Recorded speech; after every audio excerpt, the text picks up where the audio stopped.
दोस्तों, श्रीमद् भगवत गीता एक पवित्र ग्रंथ है जो सदियों से लोगों को जीवन का सही मतलब, उद्देश्य और कर्म का ज्ञान देकर अपने जीवन में उन्हें सही राह दिखाने में सफल रहा है। आपको जिंदगी में जो कुछ भी चाहिए या आपकी जो भी समस्या है, आप श्रीमद् भगवत गीता की यह 21 बातें ठीक से सुन समझ लीजिए। आपकी हर इच्छा पूरा होगा, हर मुश्किल आसान होगा और आपका हर दुख दूर होगा। इसलिए मित्रों, आज इस दिव्य संदेश को सुनने से पहले कृपया कमेंट में जय श्री राधे कृष्ण अवश्य लिखें। आपकी भक्ति इस आध्यात्मिक यात्रा को और भी सुखमय बनाएगा। यदि आप हमारे चैनल ज्ञान वंदना पर नए हैं तो अभी सब्सक्राइब करें और घंटी दबाएं ताकि हर भक्ति यात्रा में आप हमारे साथ रहें। दोस्तों, हमारे चैनल पर भगवान श्री कृष्ण द्वारा दिए गए 21 महत्वपूर्ण विचारों को आपके लिए लाए हैं ताकि यह आपके वर्तमान और भविष्य के सभी दुखों और कष्टों का निवारण करने में आपकी मदद कर सके। गीता का यह ज्ञान अमृत से भरा है जो इंसान के मरे हुए मन और जीवन में एक नई जान डाल देता है। मैं गारंटी के साथ यह बात कह सकता हूं कि जो कोई भी इन 21 बातों को ध्यान से पूरा वीडियो के अंत तक सुनेगा, उसे अपनी हर समस्या का हल मिल जाएगा। उसे वह सब कुछ मिल जाएगा जो वह पाना चाहता है। इसलिए इस वीडियो में एक भी विचार को मिस मत कीजिए और इस वीडियो को पूरा अंत तक सुने। तो चलिए शुरू करते हैं। श्रीमद् भगवत गीता का सबसे पहला उपदेश है कि बहुत ज्यादा मीठे बोलने वालों से और ज्यादा तारीफ करने वालों से सावधान रहना चाहिए, क्योंकि लोग मीठा सिर्फ तभी बोलते हैं जब उनको आपसे अपना मतलब निकालना होता है। आपकी तारीफ भी सिर्फ तभी की जाती है जब उन्हें आपसे अपना काम निकालना होता है। याद रखना कि तारीफ आपको जिंदगी में कभी भी फ्री में नहीं मिलने वाला। अगर कोई आपका तारीफ कर रहा है तो कुछ ना कुछ उसके लिए आपको चुकाना ही पड़ेगा। इसीलिए जो बहुत ज्यादा मीठा बोलते हैं या जो आपकी तारीफ करते हैं, उनसे जरा सावधान रहना चाहिए। श्रीमद् भगवत गीता का दूसरा उपदेश यह है कि आंखों से सच दिखने वाली बात पर भी एकदम से जल्दी भरोसा नहीं करना चाहिए। ऐसी बहुत कहानियां आपने सुनी होंगी कि कई बार आंखों से दिखने वाली बात भी सच नहीं होती है। इसीलिए भरोसा करने में अभी भी जल्दबाजी मत करना। गीता का तीसरा उपदेश यह है, हल्की आशा से कर्म करने वाले मनुष्य का मन कभी शांत व संतुष्ट नहीं रहेगा, क्योंकि उसकी लालसा हर नए शिखर पर पहुंचता ही रहेगा। ऐसे में उसका मन कभी संतुष्टि का आनंद नहीं भोग पाएगा। जो व्यक्ति फल की अभिलाषा हेतु कर्म करता है, फिर जब उसे उम्मीदों के अनुसार फल प्राप्ति नहीं हो पाता है तो वह निराश और दुखी हो जाता है। भगवान श्री कृष्ण अर्जुन से कहते हैं, तुम स्वयं को मुझ में समर्पित कर दो, ईश्वर पर भरोसा रखो और निस्वार्थ, निश्चल, निष्पाप और निष्पक्ष होकर बिना फल की अभिलाषा के कर्म करते जाओ। तुम्हारा जीवन सुख और संतुष्टि से भर जाएगा। देखना, दुख कभी तुम्हें छू नहीं पाएगा और मोक्ष की प्राप्ति हो जाएगी। बार बार जन्म लेने वाले अनंत इच्छाएं मनुष्य को अपनी इंद्रियों का गुलाम बना देता है।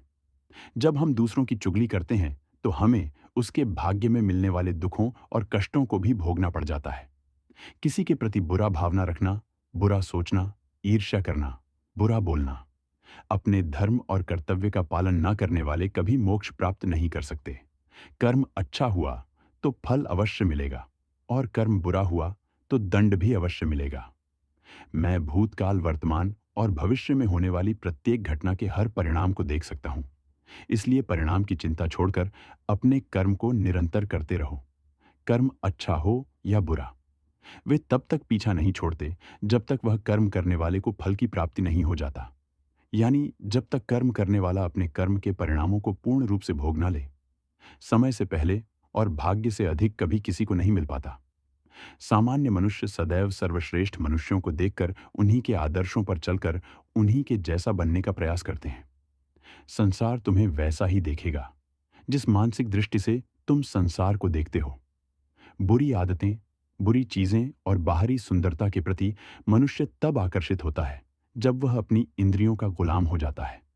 जिस प्रकार जलते हुए छोटे से दिए की रोशनी से प्रचंड अंधकार भी समाप्त हो जाता है, उसी प्रकार जब आप मन में मौजूद अज्ञानता से भरे अंधकार रूपी कमरे में सकारात्मक सोच का तेल डालकर ज्ञान का प्रकाश उजागर करेंगे तो अज्ञानता रूपी समक्ष अंधकार स्वतः ही समाप्त हो जाता है। श्रीमद् भगवत गीता का चौथा उपदेश यह है कि लोगों में अपना सहारा ढूंढना छोड़ दो। सबसे बड़ा आपके मन का यही कमजोरी होता है कि आप दूसरों में सहारा ढूंढते हैं, और यही चीज आपको कमजोर बनाता है। यही चीज आपका खुद पर विश्वास खत्म कर देता है। जो लोग सोचते हैं ना कि यह तो मेरा सहारा है, यह तो मुश्किल वक्त में मुझे काम आएगा, वही लोग मुश्किल वक्त में सबसे ज्यादा दुखी और अकेले पड़ जाते हैं।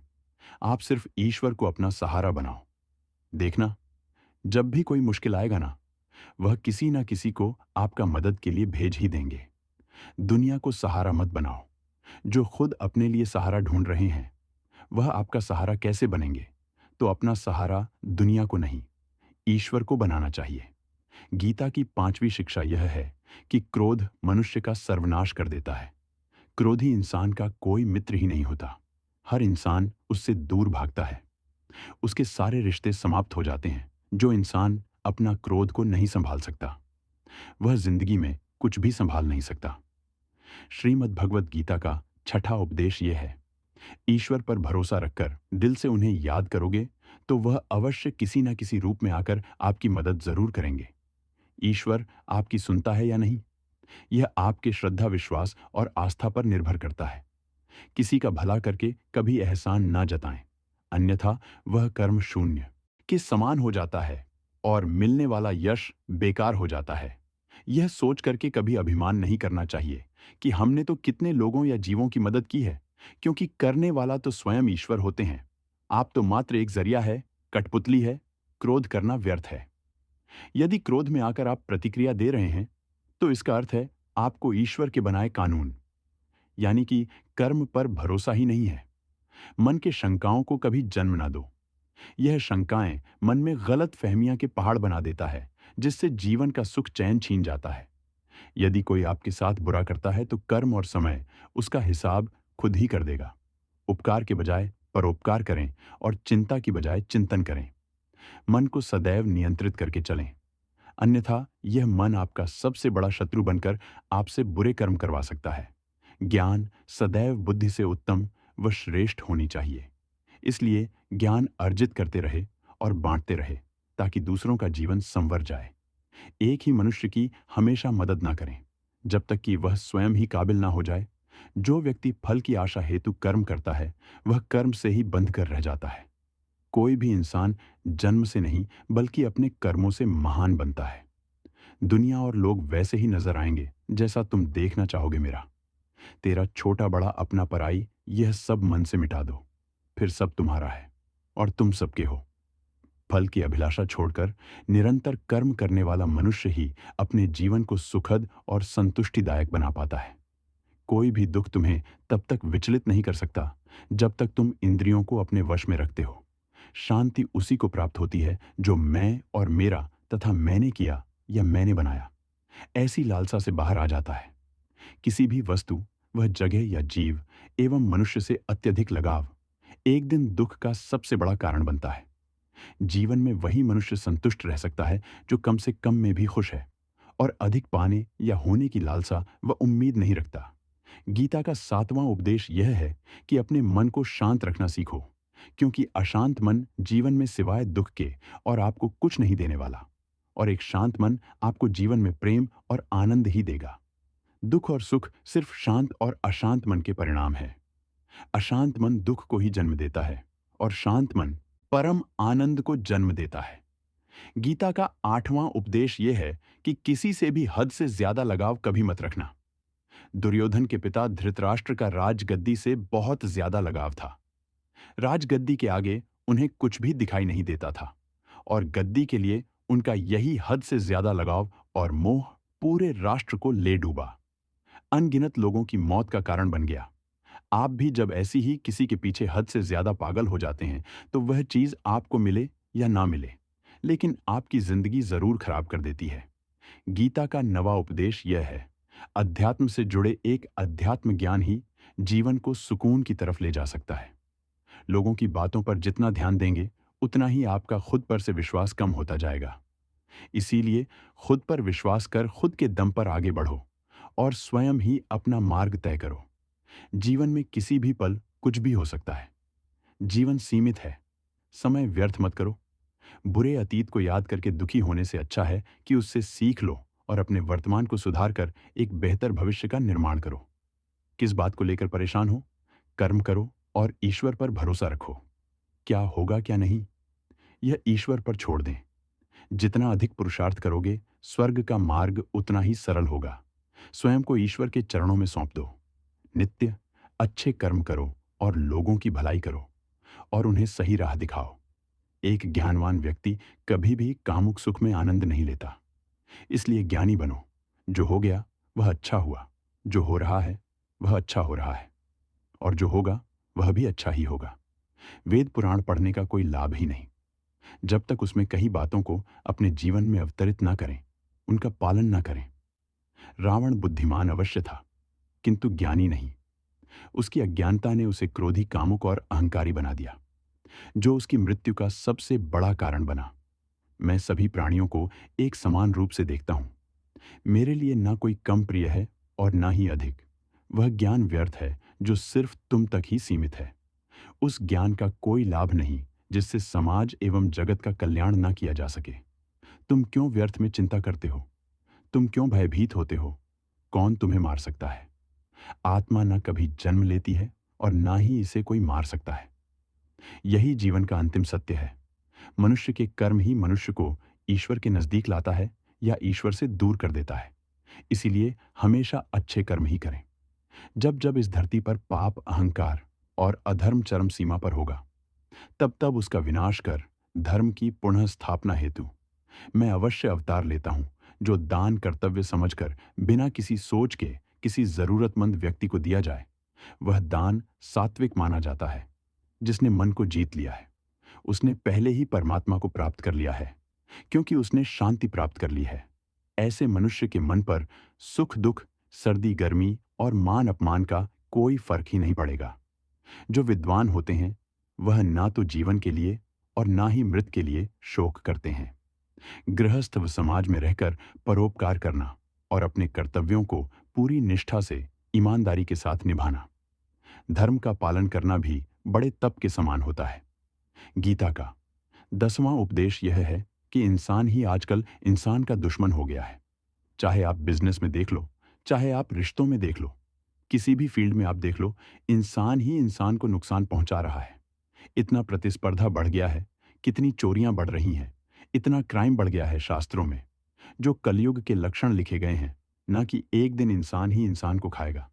वह समय तो आ गया है। इंसान ही तो इंसान को खा रहा है। एक दूसरे का बिजनेस खा रहा है, एक दूसरे की नौकरियां खा रहा है, एक दूसरे की जिंदगी की खुशियां खा रहा है। इंसान जो दुखी है उसे और दुखी करो, जो खुश है उसे परेशान करो। यही तो हो गया है। आजकल कहने को तो सब इंसान है, लेकिन इंसानियत कहीं दिखती ही नहीं। एक सेठ के घर से एक भिखारी निकल रहा था। उसने उस सेठ से कहा कि मुझे एक गिलास पानी पिला दीजिए, बहुत प्यास लगी है। बहुत दूर से पैदल चलकर आया हूं, मेरे प्राण निकल रहे हैं। तो सेठ बोला कि अभी आदमी नहीं है, आदमी आ जाए तो आपको पानी दे दिया जाएगा।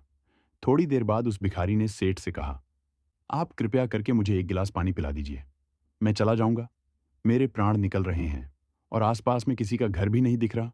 तो उस सेठ ने कहा, मैंने कहा ना कि आदमी आने वाला है, वह आ जाए तो आपको पानी मिल जाएगा। फिर वह भिखारी उस सेठ से कहने लगा कि तुम खुद ही आदमी क्यों नहीं बन जाते? थोड़ी देर के लिए तुम ही आदमी बन जाओ। आजकल यही हो गया है। यहां कोई आदमी बनने को तैयार ही नहीं है। बस लोग एक दूसरे को नोचने में लगे हैं, एक दूसरे का फायदा उठाने में लगे हैं। इसीलिए ही कलयुग को मतलबी युग कहा जाता है कि लोग सिर्फ और सिर्फ एक दूसरे से अपने मतलब से ही जुड़े हुए हैं। गीता का 11वां उपदेश यह है कि जिंदगी में कभी भी खुद को किसी का जरूरतमंद मत बनाओ, क्योंकि जब तक आप किसी के जरूरतमंद नहीं होते, तब तक आपको कोई दुख नहीं पहुंचा सकता, कोई आपका फायदा नहीं उठा सकता। जिस इंसान के आप जरूरतमंद हो जाओगे, वह आपका लाभ उठाना शुरू कर देता है। जिस दिन आपने अपने जीवन को किसी का जरूरतमंद बना दिया, उसी दिन से आपको उसकी गुलामी करनी पड़ती है। मर जाने से भी बदतर होता है। जरूरतमंद आपको गुलाम बनाकर रख देता है। आपने कभी गौर किया कि आपकी जिंदगी वही लोग खराब करते हैं जिनके आप जरूरतमंद हो जाते हैं। आपका सारा दुख वहीं से आता है जिसके आप जरूरतमंद होते हैं। जरूरतमंद सिर्फ शरीर या काम की नहीं होती, सबसे बड़ी जरूरतमंद मन की है, याद रखना। एक बात, मां बाप के अलावा ऐसा दुनिया में आज तक कोई पैदा नहीं हुआ है कि आप जिसके जरूरतमंद हो और वह आपका फायदा ना उठाए। इसीलिए जिंदगी में कभी भी खुद को किसी का जरूरतमंद मत बनाना। गीता का 12वां उपदेश यह है, असफलता के डर से दोबारा प्रयास ना करने वाला मनुष्य जीवन में बड़ी कामयाबी कभी प्राप्त ही नहीं कर सकता। क्रोध से भ्रम पैदा होता है, भ्रम से बुद्धि व्यग्र होती है, जब बुद्धि व्यग्र हो जाती है तब तर्क नष्ट हो जाता है, और जब तर्क नष्ट हो जाता है तब व्यक्ति का नाश हो जाता है। बड़ी कामयाबी एक ऐसे ताले में बंद होती है जो 5 चाबियां से खुलती है। सकारात्मक सोच, एकाग्रता, सच्ची लगन, दृढ़ संकल्प और निरंतर प्रयास। निष्पक्ष और निस्वार्थ भाव से कर्म किए बिना मोक्ष की उम्मीद करना बेकार है।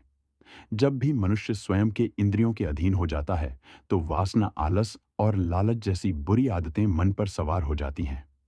लक्ष्य प्राप्त करने के लिए हमें कर्म में पूर्ण रूप से समर्पण अति आवश्यक है। इसके लिए धन की लालसा मन से निकालकर अपने कर्म पर केंद्रित होना चाहिए। कर्म को लेकर श्री कृष्ण जी कहते हैं, हे अर्जुन, तुम कर्म करने के अधिकारी हो, ना कि उससे मिलने वाले फल के। अतः बिना फल की आशा किए जब कर्म करोगे तभी तुम फल की प्राप्ति के पात्र कहलाओगे। क्रोध सोचने की ताकत को हर लेता है, जिस वजह से सही फैसला ले पाना कठिन हो जाता है। यदि आप कर्म फल प्राप्ति की लालसा व लालच हेतु कर रहे हैं तो कर्म कभी आपकी उम्मीदों के अनुसार प्राप्त नहीं होगा। बुरे कर्म से पीछा छुड़ाने का सबसे बेहतर तरीका है, मन में अच्छे विचारों को आने दो और सकारात्मकता से सोचो। मनुष्य का मन परिवर्तनशील है। हमारे सोचने का तरीका और आदतें वैसे ही बनेंगी जिस तरह से लोग और माहौल में हम अधिक समय बिता रहे होंगे। मनुष्य जीवन में वही करता है जो भी वह देखता है, सुनता है, समझता है। जो व्यक्ति किसी अच्छे कर्म को करते हुए उसे ही अपना सौभाग्य और पुरस्कार मानता है, तो ऐसे व्यक्ति को कर्म फल उम्मीदों से कहीं अधिक मिल जाता है। बड़े लक्ष्यों के निर्माण और सपनों को सच करने के लिए सबसे पहले आपको कल्पनाकारी बनना होगा। गीता का 13वां उपदेश यह है कि जिस रिश्ते में मर्यादा टूट जाती है वहां सिर्फ सर्वनाश ही होता है। कोई आपसे बड़ा है या छोटा है, अगर वह रिश्तों में अपनी मर्यादाओं को तोड़ देगा तो वह रिश्ता कभी नहीं टिक सकता। रिश्ता सिर्फ तभी चलता है जब दो लोग एक दूसरे की इज्जत करते हैं, कदर करते हैं और कभी अपनी लिमिट क्रॉस नहीं करते हैं। जिस रिश्ते में कोई लिमिट नहीं है, एक दूसरे की इज्जत नहीं है, वह रिश्ता आज नहीं तो कल खत्म ही हो जाता है। गीता का 14वां उपदेश यह है कि जिस रिश्ते में मर्यादाएं टूट जाती हैं वहां सिर्फ सर्वनाश ही होता है। कोई आपसे बड़ा है या छोटा है, अगर वह रिश्तों में अपनी मर्यादाओं को तोड़ देगा तो वह रिश्ता कभी नहीं टिक सकता। रिश्ता सिर्फ तभी चलता है जब दो लोग एक दूसरे की इज्जत करते हैं, कदर करते हैं और कभी अपनी लिमिट क्रॉस नहीं करते हैं। जिस रिश्ते में कोई लिमिट नहीं है, एक दूसरे की इज्जत नहीं है, वह रिश्ता आज नहीं तो कल खत्म हो ही जाता है। गीता का 15वां उपदेश यह है, जो आपके मुंह पर अपनापन दिखाए, आपकी पीठ पीछे आपको नुकसान पहुंचाए, ऐसे लोगों से दूर ही रहना। भगवान श्री कृष्ण ने कहा है कि ऐसे लोग उस घड़े की तरह होते हैं जिसके मुंह में तो अमृत लगा है लेकिन जिसके भीतर जहर भरा हुआ होता है। आप जिसे अमृत समझकर पी जाते हैं, वास्तविकता में वह जहर ही होता है। तो ऐसे लोगों को जहर की तरह छोड़ देना चाहिए जो अपनेपन का दिखावा करें और पीछे से हमेशा आपको नुकसान पहुंचाए। गीता का 16वां उपदेश यह है कि अपनी खुशी और अपना दुख हर किसी के आगे जाहिर नहीं करना चाहिए, क्योंकि लोग आपकी खुशी पर नजर लगा देते हैं और आपके दुख में आपकी हंसी उड़ाने लगते हैं। आपकी खुशी से कोई खुश नहीं होता, लोगों को जलन होती है। हर आंसू आंख में लाया ना करो, हर जख्म सबको दिखाया ना करो। यहाँ लोग हाथ में नमक लिए फिरते हैं, इसलिए अपना हर दर्द सबको दिखाया ना करो। लोग तो बैठे ही हैं दुखी इंसान को और दुखी करने, और जो खुश है उसको तकलीफ पहुंचाने के लिए। अपनी मन की हालत अपने तक ही रखो, सिर्फ उसे बताओ जिससे उसे समझने की समझ हो। गीता का 17वां उपदेश यह है कि जीवन में कई बार नया शुरू करने के लिए पुराने को पूरी तरह से मिटाना पड़ता है।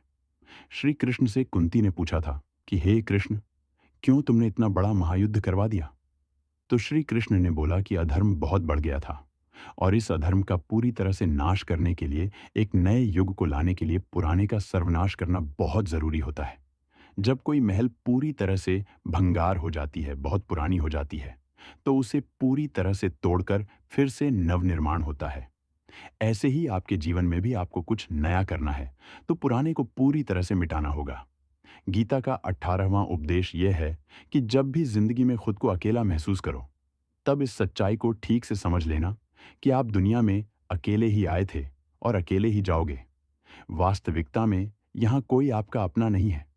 एक दिन तो जो माँ बाप हमें जन्म देते हैं, वह भी हमें अकेला छोड़कर चले जाते हैं। तो औरों से तो उम्मीद ही क्या करना। यदि कोई आपका साथ छोड़ दे, तो याद रखना कि वह ईश्वर सदा आपके साथ है। वह कभी आपका साथ नहीं छोड़ता। गीता में श्री कृष्ण ने अर्जुन से कहा कि चाहे कोई मनुष्य मुझे माने या ना माने, लेकिन मैं इंसान का साथ कभी नहीं छोड़ता, क्योंकि यह सब मेरे ही संतानें हैं। इंसान को ईश्वर का ही अंश कहा गया है। इसीलिए मनुष्य को ईश्वर की संतान कहा जाता है। इसीलिए आपको अकेलेपन से कभी दुखी नहीं होना चाहिए, कभी डरना नहीं चाहिए, बल्कि किसी गलत इंसान के साथ रहने से डरना चाहिए। एक कहावत है कि something is better than nothing, यानी कुछ होना कुछ नहीं होने से कुछ गुना बेहतर है। लेकिन एक और कहावत है कि nothing is better than nonsense in nonsense लोगों के साथ रहने से अच्छा है आप अकेले ही रहो। इसीलिए गीता का यह उपदेश हर इंसान के लिए बहुत जरूरी है, जो खुद को अकेला समझकर दुखी हो जाते हैं। इसीलिए अकेलेपन से डरना, दुखी होना छोड़ दो, क्योंकि यहाँ कोई किसी का नहीं होता। गीता का 19वां उपदेश यह है कि कभी भी अपने धन, अपने पद और बल का अभिमान नहीं करना चाहिए। दुर्योधन को बहुत अभिमान था कि मेरे पास भीष्म पितामह जैसे द्रोणाचार्य और कर्ण जैसे योद्धा बैठे हैं, तो यह पांडवों को तुम्हें यूं ही मसल कर रख दूंगा। अपने धन का अभिमान था, अपने पद और शक्ति का अभिमान था, लेकिन वह अभिमान ही एक दिन उसके सर्वनाश का कारण बना। जो लोग अपने पैसे के अहंकार में या शक्ति के अहंकार में दूसरों को नीचा दिखाते हैं, दूसरों को चोट पहुंचाते हैं, एक दिन उनकी वही गलती उनका सर्वनाश कर देती है। इसलिए जीवन में आप चाहे कितने भी सफल हो जाएं, कितने भी बड़े इंसान हो जाएं, लेकिन उसका अभिमान दूसरों को कभी मत दिखाना। गीता का 20वां उपदेश यह है, श्री कृष्ण अर्जुन से कहते हैं कि हे अर्जुन, मृत्यु जीवन का अटल सत्य है, जिसे कुछ समय के लिए टाला तो जा सकता है, किंतु झूठा साबित नहीं किया जा सकता। और यह शरीर तो किराए के घर की भांति है, जहां हम कुछ समय के मेहमान हैं। शरीर नश्वर है, किंतु आत्मा अमर है। जो होना है उसे कोई टाल नहीं जा सकता, और जो होना ही नहीं है उसके बारे में शोक व चिंता करके स्वयं की परेशानियां बढ़ाने के ही समान है।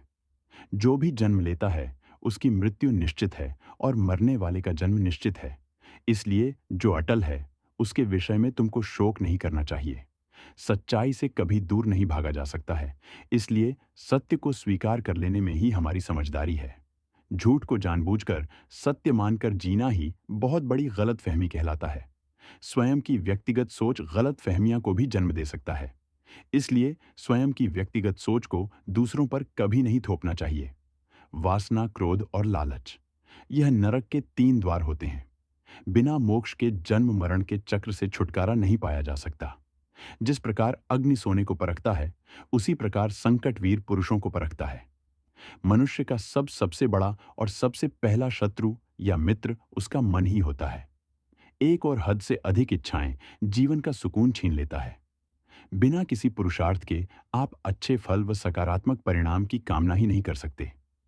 यदि आप धर्म के मार्ग पर चलते हैं, तो परिणाम की चिंता किए बिना अपने धर्म का निडरता से पालन करें। 21वां उपदेश यह है कि जहां आपके लिए प्रेम और इज्जत नहीं है, वहां कभी मत जाओ। महाभारत का युद्ध शुरू होने से पहले श्री कृष्ण हस्तिनापुर गए थे, पांडवों की तरफ से शांति प्रस्ताव लेकर, कि तब शकुनी ने दुर्योधन से कहा, यह कृष्ण बड़ा मायावी है। अगर यह हमारे पक्ष में आ जाए तो समझ लो पांडव हार ही गए। तो इसकी सेवा कर, इसको अपने घर आने का निमंत्रण भेजो, इसे खुश करो। जब श्री कृष्ण हस्तिनापुर पहुंचे तो दुर्योधन ने उन्हें अपने घर आने के लिए कहा और श्री कृष्ण से कहा, आप मेरे घर में रहिए, मेरा आतिथ्य स्वीकार कीजिए, मेरे घर में भोजन कीजिए।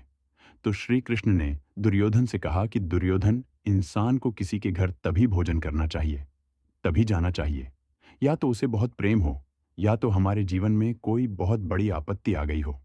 ना तो मेरा जिंदगी में कोई आपत्ति आई है और ना ही तुम्हारा मुझसे कोई प्रेम है, तो तुम्हारे घर तो मैं कभी नहीं आऊंगा। तुम मुझे अपने घर बुला रहे हो, सिर्फ और सिर्फ अपना मतलब पूरा करने के लिए, और मतलबी लोगों के घर कभी नहीं जाना चाहिए। इसीलिए इससे हमको यह शिक्षा मिलती है कि जिसके दिल में आपके लिए प्रेम नहीं है, इज्जत नहीं है, वहां आपको कभी नहीं रहना चाहिए। आपको सिर्फ उसी जगह रहना चाहिए जहां आपकी कदर हो, आपको इज्जत मिले और जहां आपको प्रेम मिले। गीता का दोस्तों, अगर आपने भगवान श्री कृष्ण द्वारा दिए गए इन विचारों से कुछ भी सीखा हो, तो कमेंट में जय श्री राधे कृष्ण अवश्य लिख दीजिए, और वीडियो को लाइक करके हमारे चैनल ज्ञान वंदना को अभी सब्सक्राइब कर लीजिए, और इस वीडियो को अपने प्रिय लोगों के साथ अवश्य शेयर कीजिए। धन्यवाद। जय श्री राधे कृष्णा।